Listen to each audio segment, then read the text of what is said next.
നമുക്കറിയാം കഴിഞ്ഞ മാസം തിരുവനന്തപുരത്ത് വെച്ച് നടന്ന കുംഭമേളയിലൂടെ വൈറലായ പെൺകുട്ടിയുടെ വിവാഹത്തെക്കുറിച്ച് നമുക്കറിയാവുന്നത്. എന്നത് വളരെ വലിയ രീതിയിൽ ചർച്ചയായിരുന്നു. അതിൻ്റെ പ്രധാന കാരണം ഇതാണ് യഥാർത്ഥത്തിലുള്ള കേരള സ്റ്റോറി എന്ന് പങ്കുവെച്ചുകൊണ്ട് അല്ല അതിനോട് ചേർന്ന് നിന്നുകൊണ്ട് CPM നേതാക്കൾ കൂടി രംഗത്തെത്തിയായിരുന്നു. മന്ത്രി വി ശിവൻകുട്ടിക്കൊപ്പം CPMൻ്റെ സംസ്ഥാന സെക്രട്ടറി MV ഗോവിന്ദൻ, അത് കണക്ക് നമ്മുടെ MP A റഹീം എന്നിവരടക്കം ഈ വിവാഹത്തെ സപ്പോർട്ട് ചെയ്ത് അന്ന് രംഗത്ത് വന്നിരുന്നു. ഇപ്പോഴിത് ആ വിവാഹത്തിൽ മധ്യപ്രദേശ് പോലീസ് പോക്സോ പ്രകാരം ആ വിവാഹം കഴിച്ച ചെറുപ്പക്കാരനെതിരെ കേസെടുത്തിരിക്കുകയാണ്. അതുകൂടാതെ ദേശീയ പട്ടികവർഗ കമ്മീഷൻ ഇതിലൊരു അന്വേഷണം നടത്തിയിട്ടുണ്ട്.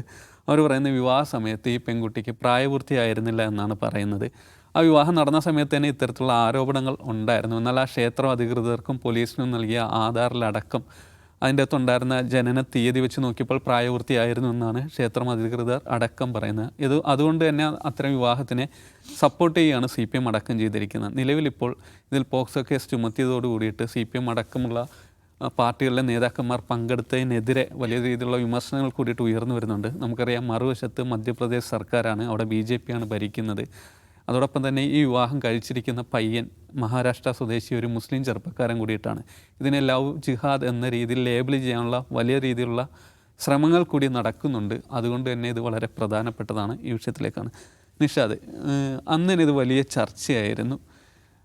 കുംഭമേളയിലൂടെ വൈറലായ പെൺകുട്ടി, അവർ ഇന്ത്യ മുഴുവൻ അവരെ അറിയപ്പെടുന്നത് സോഷ്യൽ മീഡിയയിൽ താരമായതോ ആ പെൺകുട്ടിയെ വിവാഹം കഴിക്കുന്ന ഒരു പ്രണയ വിവാഹവും അതൊരു മുസ്ലിം ചെറുപ്പക്കാരനുമാകുന്നു. അതിന് കേരളം പോലെ ഒരു മതേതരമായ നാട് സപ്പോർട്ട് ചെയ്യുന്നു. അവിടുത്തെ CPMമാർ ഒന്നടങ്കം അത് ഏറ്റെടുക്കുന്നു. ഇപ്പോഴത് മധ്യപ്രദേശ് സർക്കാർ അല്ലെ അവിടെ നിന്നുള്ള പോലീസ് ഇടപെടുന്നു. അതിൻ്റെ അകത്ത് അന്ന് സമർപ്പിച്ച രേഖകളൊക്കെ വ്യാജമായിരുന്നു. ഇവർ ഇതിനായിട്ട് വ്യാജ സർട്ടിഫിക്കറ്റ്, ജനന സർട്ടിഫിക്കറ്റ് അടക്കം ഉണ്ടാക്കിയെന്നാണ് ഇപ്പോൾ വരുന്ന റിപ്പോർട്ടുകൾ. ഇതിനെങ്ങനെയാണ് മൊത്തത്തിൽ കാണുന്നത്? ഇതിലൊരു രാഷ്ട്രീയ ഗൂഢാലോചന സംശയിക്കുന്നത്? രാഷ്ട്രീയ ഗൂഢാലോചന ഉറപ്പായും അതിനകത്തുണ്ടല്ലോ. കാരണം ഈ 18 വയസ്സിന് താഴെ പ്രായമുള്ള കുട്ടികൾ വിവാഹിതരാവുന്നത് പിടിക്കാൻ ആത്മാർത്ഥതയുള്ള സർക്കാരാണോ മധ്യപ്രദേശിലെ സർക്കാരല്ല അവിടുത്തെ പോലീസിന്? നിങ്ങൾക്ക് വെറുതെ പോയി ഡേറ്റ എടുത്ത് നോക്കാം. രാജ്യത്ത് 18 വയസ്സിന് താഴെയുള്ള പെൺകുട്ടികൾ വിവാഹിതരാവുന്ന പ്രധാനപ്പെട്ട സംസ്ഥാനങ്ങളിലൊന്നാണ് മധ്യപ്രദേശിലെ. അവിടെ പോലീസിൻ്റെ വിജിലൻസോ സർക്കാരിൻ്റെ കാര്യക്ഷമമായ ഇടപെടലോ കൊണ്ട് സമ്പൂർണ്ണമായും ബാലവിവാഹം ഇല്ലാതായിട്ടുള്ള ഒരു സംസ്ഥാനമല്ല. നമ്മുടെ സംസ്ഥാനത്ത് ബാലവിവാഹം ഇപ്പോൾ ഇല്ലല്ലോ, ഇല്ല. വല്ലപ്പോഴും 1-2 വർഷം കൂടുമ്പോൾ ഒന്ന് കേൾക്കുന്നതല്ലാതെ 17 വയസ്സ് 17 എന്നൊക്കെ കേൾക്കുന്നതല്ലാതെ ബാലവിവാഹമില്ല. നമ്മൾ അത്രയും ആ കാര്യത്തിൽ മുന്നോട്ട് പോയി. മധ്യപ്രദേശിൻ്റെ അവസ്ഥ എന്താണ്? മധ്യപ്രദേശ് സർക്കാർ പ്രതിജ്ഞാബദ്ധമായി 18 വയസ്സിന് താഴെയുള്ള പെൺകുട്ടികൾ വിവാഹിതരാവുന്നതിൻ്റെ കണക്കെടുക്കുന്നുണ്ടോ? ഇപ്പോൾ അവിടെ 23-24 വയസ്സ് പ്രായമുള്ള വിവാഹിതരായ പെൺകുട്ടികളുടെ കണക്കെടുത്താൽ അതിൽ 26 26 മുതൽ 27% പെൺകുട്ടികൾ 18-ന് മുമ്പേ വിവാഹിതരായവരാണ്. അവരുടെ കണക്ക് അത് തടയാൻ അവിടെ NGOകൾ പ്രവർത്തിക്കുന്നുണ്ട്. സർക്കാർ മെക്കാനിസം ബോധവൽക്കരണമൊക്കെ നടത്തുന്നുണ്ട്. പക്ഷേ 18 വയസ്സിന് താഴെ പ്രായമുള്ളവരുടെ വിവാഹം തടയുക എന്നതിൽ അങ്ങേയറ്റം പ്രതിജ്ഞാബദ്ധമായും അഗ്രസീവായും പ്രവർത്തിക്കുന്ന ഒരു സർക്കാരല്ല ഒരു കാലത്തും മധ്യപ്രദേശിലെ സർക്കാർ. മധ്യപ്രദേശിൽ നിന്ന് മാത്രമല്ല ഉത്തരേന്ത്യൻ സംസ്ഥാനങ്ങളിൽ പലയിടത്തും അതൊരു സാധാരണ പ്രക്രിയയാണ്. ഓക്കെ, അപ്പോൾ അതുകൊണ്ട് ഈ കേസിൽ ഈ 18 വയസ്സിന് താഴെ പ്രായമായു എന്ന് എവിടുന്ന ഒരു റിപ്പോർട്ടും സംഘടിപ്പിച്ചുകൊണ്ട് വന്ന് ഇവരെ പൂട്ടിയിട്ട് ഇവരുടെ മുസ്ലിമായ ഭർത്താവിനെ പോക്സോ കേസിൽ അകത്തിടണമെന്ന് തീരുമാനിച്ചു വരുന്നതിന് പിന്നിൽ വലിയ തോതിലുള്ള നിയമത്തോടുള്ള കാർക്കശ്യമാണെന്ന് വിചാരിക്കാൻ ഒരു നിവൃത്തിയുമില്ല. അപ്പോൾ ഇവിടെ അവർ വന്നു, അവരുടെ പ്രായം നോക്കുന്നു, അവർ കല്യാണം കഴിക്കാൻ പറ്റുന്നവരാണെന്ന് നോക്കുന്നു. വന്നപ്പോൾ ഇവിടുത്തെ CPIMൻ്റെ നേതാക്കൾ അവർ കല്യാണം കഴിക്കാൻ ആവശ്യമായിട്ടുള്ള സഹായം ചെയ്തു കൊടുക്കുന്നു. കേരളത്തെ സംബന്ധിച്ച് നമ്മൾ കണ്ട ഏറ്റവും പ്രധാനപ്പെട്ട കാര്യം, ഒരു മുസ്ലിമിനെ പ്രണയിച്ച ഹിന്ദു പെൺകുട്ടി അവർ ഓടി വരാൻ വേണ്ടി തീരുമാനിക്കുമ്പോൾ അവർ ചൂസ് ചെയ്യുന്ന സ്റ്റേറ്റ് കേരളമാകുന്നു എന്നതിൽ നാം അഭിമാനിക്കണം. ഇവിടെ വന്ന് കയറിയാൽ വംശീയത എവിടെ, വർഗീയത എവിടെ, കരങ്ങൾ ഞങ്ങളെ തേടി വരില്ല, ഞങ്ങൾ ആക്രമിക്കപ്പെടില്ല, അതിൻ്റെ പേരിൽ കലാപം ഉണ്ടാവില്ല. ഒരു ഹിന്ദുവും മുസ്ലിമും കല്യാണം കഴിച്ചാൽ ചുറ്റുപാടുമുള്ള വീടുകളടക്കം കത്തിച്ച് കളയുന്ന കലാപാന്തരീക്ഷമുള്ള നാടാണ് ഉത്തരേന്ത്യയിലെ പല സംസ്ഥാനങ്ങളും. നമുക്കറിയാം, ആളുകളെ നാട് കടത്തുന്ന, ക്രിസ്ത്യാനികൾക്ക് പ്രവേശനമില്ലാതെ ബോർഡ് വെക്കുന്ന ഛത്തീസ്ഗഡ് പോലുള്ള സംസ്ഥാനങ്ങളുള്ള നാടാണ് ഇന്ത്യ. ഇവിടെ അതില്ല എന്ന ബോധ്യത്തോടെ അവർ വരുന്നു എന്ന് പറഞ്ഞാൽ നമ്മളെ സംബന്ധിച്ച് വലിയ നേട്ടമാണ്. അങ്ങനെ കടന്നു വന്ന ഒരാളോട് അത് ചിലപ്പോൾ കമ്മ്യൂണൽ പ്രശ്നമായി മാറാൻ സാധ്യതയുണ്ട്, ഞങ്ങൾക്കൊന്നും ചെയ്യാൻ പറ്റില്ല എന്ന് പറയാതെ വരൂ, നിങ്ങൾ വിവാഹം കഴിക്കൂ, നിങ്ങളുടെ ഇഷ്ടത്തിന് ജീവിക്കൂ, നിങ്ങൾക്ക് പ്രായമായിട്ടുണ്ടെങ്കിൽ എന്ന് CPIMൻ്റെ ഇടതുപക്ഷത്തിൻ്റെ നേതാക്കൾ, ഇനിയിപ്പോൾ ഏത് പാർട്ടിയുടെ നേതാക്കളായിക്കോട്ടെ, അവർ പറഞ്ഞിട്ടുണ്ടെങ്കിൽ നമ്മൾ അതിൻ്റെ പേരിൽ അവരെ ട്രോളിൻ്റെ കാര്യമുണ്ടോ, അവരെ തള്ളിപ്പറേണ്ട കാര്യമുണ്ടോ? അവർ നോക്കുമ്പോൾ അവരുടെ കയ്യിലുള്ള റെക്കോർഡ്സ് ഓക്കെയാണ്. ആ റെക്കോർഡ്സ് ഓക്കെ അല്ല എന്നൊരു സംഗതിയായിട്ട് വരികയാണ്. അതാണോ മാനിപ്പുലേറ്റഡ് ഇതാണോ മാനിപ്പുലേറ്റഡ് എന്നതിന് എക്സാമിനേഷനിലൂടെ അറിയേണ്ട കാര്യമാണ്. തീർച്ചയായിട്ടും 18 വയസ്സിന് താഴെയാണ് ആ വിവാഹം നടന്നിട്ടുള്ളതെങ്കിൽ ഇന്ത്യയിലെ നിയമപ്രകാരം പോക്സോ അട്രാക്ട് ചെയ്യുന്നതാണ്. അതിൻ്റെ നടപടികൾ അവർ നേടുകയും ചെയ്യേണ്ടി വരും. പക്ഷേ അതിനകത്ത് മധ്യപ്രദേശിലെ ഭരണകൂടത്തിനൊരു ആത്മാർത്ഥതയുണ്ടെന്ന് പറഞ്ഞാൽ തരുമ്പും വിശ്വസിക്കാൻ ഒരു നിവൃത്തിയുമില്ല. ലവ് ജിഹാദിൻ്റെ പേരിൽ, ലവ് ജിഹാദ് ആക്ഷേപങ്ങളുടെ പേരിൽ ആളുകളെ തല്ലിക്കൊന്ന പാരമ്പര്യമുള്ള നാടാണ് മധ്യപ്രദേശ്. നമുക്ക് സമീപകാലത്തെ പല ഉദാഹരണങ്ങൾ കണ്ടെടുക്കാൻ പറ്റും. ഒന്ന്. രണ്ടാമത്തെ കാര്യം എന്താണെന്ന് ചോദിച്ചാൽ, ഇതിനകത്തൊരു പ്രധാന സംഗതി, ഈ പെൺകുട്ടി ഇന്ത്യയിലാകമാനം ശ്രദ്ധിക്കപ്പെട്ട ഒരാളാണ്, സാധാരണ ഒരാളല്ല. ശ്രദ്ധിക്കപ്പെട്ട എവിടെ വെച്ചാണ്? കുംഭമേള എന്ന് പറഞ്ഞ ഇന്ത്യയിലെ ഹിന്ദുക്കളുടെ ഏറ്റവും വലിയ തോതിലുള്ള ഒരു വിശ്വാസ സംഗമ ഭൂമികയിൽ വെച്ച് ശ്രദ്ധിക്കപ്പെട്ട ആളും വൈറലായ ആളുമാണ്. അങ്ങനെ വൈറലായ താരം ഒരു മുസ്ലിമിനെ കല്യാണം കഴിച്ചു. ഒന്ന്. കേരളത്തിൽ പോയി. രണ്ട്. കേരളം എന്ന് വെച്ചാൽ ഇവരെപ്പോഴും ഒരു ശത്രു സ്ഥലമായിട്ട് അവതരിപ്പിക്കുന്ന സ്ഥലമാണ്. ഈ ബജറ്റിൽ പോലും കേരളത്തിനൊന്നും തരത്തിൻ്റെ കാര്യം അറിയോ? കേരളത്തിന് കൊടുത്തിട്ടില്ല, പാഠം പഠിപ്പിച്ചുകൊണ്ടിരിക്കുകയാണ് അവന്മാരെ എന്ന് നോർത്തിൽ പറയാൻ വേണ്ടിയാണ്. നിങ്ങളിവിടെ ഞങ്ങളെ തോൽപ്പിച്ചാൽ ഈ നാട് കേരളമാകും, ഇത് കശ്മീരാകുമെന്ന് നോർത്ത് ഇന്ത്യയിൽ പ്രസംഗിക്കുന്ന BJPക്കാർ കേരളത്തോടൊരു അപരത്വം സൃഷ്ടിക്കുകയാണ് എപ്പോഴും. ദ കേരള സ്റ്റോറി എന്ന പേരിൽ ഹേറ്റ് നിറഞ്ഞ സ്റ്റോറി ഉണ്ടാക്കുന്നതാണ്. കേരളത്തോടുള്ള വിരോധമാണ്. കാരണം എന്താണ്? കേരളം എല്ലാവർക്കും ജീവിക്കാൻ പറ്റുന്ന സ്ഥലമാണ്. Keralam is a super state by all means. എല്ലാ അർത്ഥത്തിലും സാമുദായിക സൗഹാർദ്ദത്തിൻ്റെ പേരിലായാലും കൊള്ളാം, ലിറ്ററസിയുടെ പേരിലായാലും കൊള്ളാം, എല്ലാ മേഖലയിലും എല്ലാ സൂചികയിലും മുന്നിൽ നിൽക്കുന്ന തരത്തിലല്ല, എല്ലാത്തിലും മുന്നിലാണ്. അപ്പോൾ ആ നിലയ്ക്കുള്ളൊരു വിരോധം കേരളത്തോടുണ്ടായിരിക്കെ ഒരു മുസ്ലിം ചെറുപ്പക്കാരനെ, അതായത് ഈ കുംഭമേളയിൽ ശ്രദ്ധിക്കപ്പെട്ട പെൺകുട്ടി കല്യാണം കഴിച്ച് കേരളത്തിൽ പോയിരിക്കുന്നു. അതുണ്ടാക്കുന്ന ഈഗോ പ്രശ്നം, അതുണ്ടാക്കാവുന്ന ഒരു ഹേർട്ട് ചെറുതാണോ? അതിലെങ്ങനെയും പൂട്ടണം എന്ന് പണിയെടുക്കുകയാണ് മധ്യപ്രദേശ് പോലീസ്. നമുക്ക് ഇന്ത്യയിലെ ഏറ്റവും കൂടുതൽ ആദിവാസികൾക്കെതിരായിട്ടുള്ള അതിക്രമം നടക്കുന്ന സംസ്ഥാനങ്ങളിലൊന്നാണ് മധ്യപ്രദേശ്. അവിടെ പോലീസ് എന്തുമാത്രം ആക്റ്റീവായിട്ട് പണിയെടുക്കുന്നുണ്ട്.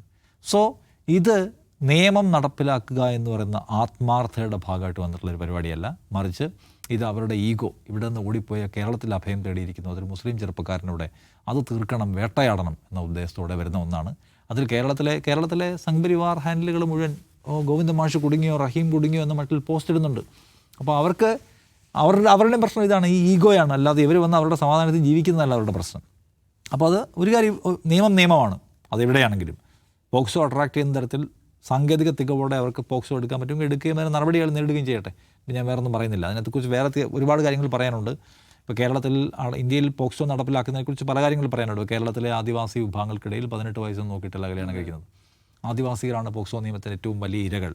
ആദിവാസികളാണ് ജയിലിൽ കിടന്നിട്ടുള്ളവരും കിടക്കുന്നവരും കൂടുതൽ. കാരണം അവർ 17 വയസ്സിലും 16 വയസ്സിലും ഒക്കെ കല്യാണം കഴിക്കും അവരുടെ ഗോത്രാചാര പ്രകാരം. അവരെയൊക്കെ നമ്മുടെ ഇവിടുത്തെ നിയമം നോക്കി പിടിച്ച് ജയിലിലിടുന്നതിന് പ്രശ്നമുണ്ട്. ലോകത്ത് എല്ലായിടത്തും 18 വയസ്സ് മാത്രം മുൻനിർത്തിക്കൊണ്ടല്ല കല്യാണം, കയറിയും കുറഞ്ഞുള്ള നിയമങ്ങളുള്ള സ്ഥലമുണ്ട്. ഓരോ സ്ഥലത്തും ഓരോ നിയമമാണ്. അപ്പോൾ അത് വേറെ തന്നെ ഒരു വിശദമായി ഡിസ്കസ് ചെയ്യേണ്ട വിഷയമാണ്. പക്ഷേ ഇന്ത്യൻ നിയമം എന്ന് വെച്ചാൽ നിയമമാണ്. പക്ഷേ ഇന്ത്യൻ നിയമത്തെ ശരിയാവണ്ണം ഉപയോഗിക്കുന്നവരാണോ നോർത്തിലെ ആൾക്കാർ, അവിടുത്തെ അഡ്മിനിസ്ട്രേഷൻ, അവിടുത്തെ പോലീസ്? ഒരിക്കലുമല്ല. അപ്പോൾ ഇതൊരു സവിശേഷ താല്പര്യത്തിൻ്റെ അടിസ്ഥാനത്തിൽ കൊണ്ടുവരികയാണ് എന്നത് കാണണം. കേരളത്തിൽ ഇപ്പോൾ എന്തോ ഒരു തെറ്റായ കാര്യം ഗോവിന്ദ മാഷി ചെയ്തു കൊടുത്തു, റഹീം ചെയ്തു കൊടുത്തു എന്ന് പറഞ്ഞാൽ എനിക്കതിനോട് ഒരു യോജിപ്പുമില്ല. കേരളം എന്ന ആശയത്തിൽ വിശ്വസിച്ചു വന്ന മനുഷ്യരെ ഇരു കൈയും നീട്ടി സ്വീകരിക്കുകയാണ് അവർ ചെയ്തത്. നാം ഇനിയും അങ്ങനെ സ്വീകരിക്കേണ്ടതുണ്ട്. കേരളം, ഞാൻ എപ്പോഴും പറഞ്ഞൊരു ബദൽ രാഷ്ട്രീയ ഭൂമികയാണ്. നമ്മുടെ വാതിലുകളെല്ലാം തുറന്നിടേണ്ടതുണ്ട്, ഏത് പോക്സോ പോലീസ് വന്നാലും എന്നാണ് ഞാൻ പറയാം. യെസ് സാജു, ഇന്ന് കെ മുരളീധരൻ്റെ ഒരു പ്രതികരണം ചോദിച്ചപ്പോൾ അദ്ദേഹം പറഞ്ഞ കാര്യം ഭയങ്കര രസകരമായിട്ട് തോന്നി. അദ്ദേഹം പറയുന്ന അന്ന് ഈ വിവാഹത്തിന് മധ്യപ്രദേശ് സർക്കാർ എതിരായിരുന്നു. കൂടാതെ ഒറിജിനൽ ജനന സർട്ടിഫിക്കറ്റ് ഏതാണെന്നതിലും സംശയങ്ങളുണ്ട്. ഒരിക്കൽ പോലും അദ്ദേഹം ഇവരെ CPMകാരെ കുറ്റപ്പെടുത്തിയിട്ട് അതിനെ എതിർവശത്ത് നിർത്താനോ അല്ലെ സംഘപരിവാർ പറയുന്ന പ്രചരണത്തിൽ വീഴാനോ തയ്യാറായില്ല. അത്തരം ഒരു രാഷ്ട്രീയ ബോധ്യം ഇവിടുത്തെ ഒരു കോൺഗ്രസ്സുകാർ കൂടിയിട്ട് ഇതിൽ കാണിക്കുന്നുണ്ട്. ശരിക്കും ഇത്തരം ഒരു മാതൃക, ഇത് കേരളത്തിൻ്റെ ഇതാണ് ശരിക്കും റിയൽ കേരള സ്റ്റോറിയിൽ നിന്ന് മുന്നോട്ട് വെക്കുന്നതിനെ പിന്തുണക്കുക തന്നെയല്ലേ നമ്മളിപ്പോഴും ചെയ്യേണ്ടത്? CPM ഇതിനെ ഒരു രാഷ്ട്രീയ പോരാട്ടമായിട്ട് കൂടിയിട്ട് ഏറ്റെടുക്കേണ്ടതില്ലേ? അല്ല, ഇതിനകത്ത് നമ്മൾ പരിശോധിച്ച് കഴിഞ്ഞാലേ വേണമെങ്കിൽ കെ മുരളീധരനെ ഇന്ന് പറയാമായിരുന്നു, ഇത് സംഘപരിവാറിന് വഴിമരുന്നിട്ട് കൊടുത്ത പണിയാണ് CPM നടത്തിയത്, കുറേ കൂടി അവധാനത കാണിക്കണമായിരുന്നുവെന്ന്. അങ്ങനെ മലയാളി പറയില്ല. കാരണം ഇത് കരുതിക്കൂട്ടി ചെയ്തത് വല്ലതും ആണോ? അല്ല. ഇതിനകത്ത് ചില പ്രശ്നങ്ങളുണ്ട്. ആ പ്രശ്നങ്ങളെയൊക്കെ അവിടെ നിർത്തുമ്പോൾ തന്നെ അത് നിയമപരമായ പ്രശ്നമാണ്. ഇപ്പോൾ എന്താണ് സംഭവിച്ചിരിക്കുന്നത്? CPM നേതാക്കൾക്ക് മുന്നിലേക്ക് അല്ലെങ്കിൽ ഇവർ അഭയം തേടി കേരളത്തിലേക്ക് വരുന്നു. എത്തപ്പെട്ട വഴികളിലൂടെ വന്നതിന് ശേഷം എന്താണ്, അവർ കൊടുത്ത രേഖകൾ പ്രകാരം ഏതാണ്ട് 2008 ജനുവരി 1 ആ പെൺകുട്ടി ജനിച്ചതെന്ന് രേഖ കൊടുക്കുന്നു. ഞാൻ മനസ്സിലാക്കിയെടുത്തോളം ആ രേഖയിൽ തന്നെ ആ കുട്ടിയുടെ പിതാവ് ഒപ്പിട്ട നിലയിൽ തന്നെയാണ് ഉണ്ടായിരുന്നത്. ഇതെല്ലാം പരിശോധിച്ച് വിശ്വസിച്ചിട്ടാണ് CPM നേതൃത്വം അവർക്കൊപ്പം പോയിരിക്കുന്നത് തന്നെ. അപ്പോൾ ആ അർത്ഥത്തിൽ നമുക്ക് കുറ്റം പറയാനൊന്നും കഴിയില്ല. പിന്നെ അതിനപ്പുറത്തേക്ക് ഇതിനെയും ഒരു രാഷ്ട്രീയം തന്നെയായിരുന്നു ഉപയോഗിച്ചിട്ടുണ്ട് എന്ന കാര്യത്തിൽ സംശയമില്ല. വേണമെങ്കിൽ ഇതിനെ ഇവിടുത്തെ നിയമ സംവിധാനത്തിൻ്റെ വഴിയിൽ സംരക്ഷണം കൊടുത്ത് നടത്തുന്ന ഒരു വിവാഹമായിട്ട്, ഇതിനെ ഏക വിമർശന പക്ഷത്തു നിന്ന് പറയാൻ കഴിയുന്ന അവതരിപ്പിക്കാമായിരുന്നു. CPM-ൻ്റെ സംസ്ഥാന സെക്രട്ടറിയും രാജ്യസഭാ MP-യും ഒക്കെ തന്നെ കൂടെ പോയിട്ട് ആഘോഷപൂർവ്വം നടത്തേണ്ടിയിരുന്നതാണോ? അവിടെ ആ കുട്ടിയുടെ നേരത്തെ പറഞ്ഞ വൈറൽ താരത്തിൻ്റെ സെല്ലിംഗ് പോയിന്റിനെ ഒരു തെരഞ്ഞെടുപ്പ് കാലത്ത് ഉപയോഗിച്ചു എന്ന ആക്ഷേപം വേണമെങ്കിൽ മറുഭാഗത്തു നിന്നുകൂടി ഉയർന്നു വരാനുള്ള സാധ്യതകൾ അത്രയ്ക്കപ്പുറത്തേക്ക് ഒന്നുമില്ല. പക്ഷേ നമ്മൾ നോക്കണം, നേരത്തെ നിഷാദ് സൂചിപ്പിച്ചതുപോലെ ഈ വിവാഹത്തിൻ്റെ വാർത്ത വരുമ്പോൾ തന്നെ ഇതിനെ ലവ് ജിഹാദായി അവതരിപ്പിക്കുകയാണ് സംഘപരിവാർ ചെയ്തിട്ടുള്ളത്. അതിന് എന്തോ ലവ് ജിഹാദ് നടത്താൻ സഹായം ചെയ്തു കൊടുക്കുന്നവരായി അവതരിപ്പിക്കുന്ന രീതി നമ്മൾ social media Sangh Parivar social media പ്രൊഫൈലുകളിലെല്ലാം നമ്മൾ കണ്ടതാണ്. അപ്പം അവരിപ്പോൾ കിട്ടിയ ഒരു ആയുധത്തെ ഉപയോഗിക്കും. പിന്നെ ഈ മധ്യപ്രദേശിൽ നാഷണൽ കമ്മീഷൻ ഫോർ ഷെഡ്യൂൾഡ് ട്രൈബ്സിൻ്റെ ചെയർപേഴ്സണായ അന്തർ സിംഗ് ആര്യ നടത്തിയ അന്വേഷണത്തിലാണ് കണ്ടെത്തിയത് ഇത് 18 വയസ്സായിട്ടില്ല എന്നും അവരുടെ അവരുടെ ജനന തീയതി 2009 ഡിസംബർ 30 മാത്രമാണ് ജനിച്ചത്. അപ്പം 17 വയസ്സിലേക്ക് അവർ ഈ വിവാഹം നടക്കുന്ന സമയത്ത് എത്തിയിട്ടുള്ളതെന്ന് നിഷാദ് ചോദിച്ച ചോദ്യം തന്നെയാണ് എനിക്ക് ചോദിക്കാനുള്ളത്. ഇത്രയൊക്കെ ചകഞ്ഞന്വേഷിക്കുന്നതിലേക്ക് പോയത് ആ പിതാവിൻ്റെ പരാതിയുടെ അടിസ്ഥാനത്തിലാണ് എന്നാണല്ലോ ഇപ്പം കമ്മീഷൻ പറയുന്നത്. അങ്ങനെ എത്രയെത്ര പരാതികളുള്ള രാജ്യമാണ് ഇത്. ഇങ്ങനെയൊക്കെ പോയിട്ട് ഇതിപ്പോൾ എന്താണെന്ന് പറഞ്ഞാൽ കേരളത്തെ അടിക്കാനുള്ള ഒരു വടി ആക്കാൻ ആഗ്രഹിക്കുന്നവരും നമുക്കിടയിൽ തന്നെ ഉണ്ടാവാം. പക്ഷേ നമ്മുടെ രാഷ്ട്രീയ നേതൃത്വം കുറച്ചും കൂടെ അവധാനത കാണിക്കേണ്ടതുണ്ട് എന്നെനിക്ക് തോന്നുന്നു. ഇതിനെയൊക്കെ ഇങ്ങനെ ആളുകൾ കേരളത്തിലേക്ക് വരും, സ്വാഭാവികമായും കേരളം ഇതിനെ സംരക്ഷിക്കുമെന്ന് ഉറപ്പുള്ളത് കൊണ്ട് അതിനെ ഞാൻ പറയുന്നത് നിയമ സംവിധാനത്തിൻ്റെ ഭാഗമാക്കിക്കൊണ്ട് അതിനൊപ്പം വിടുക.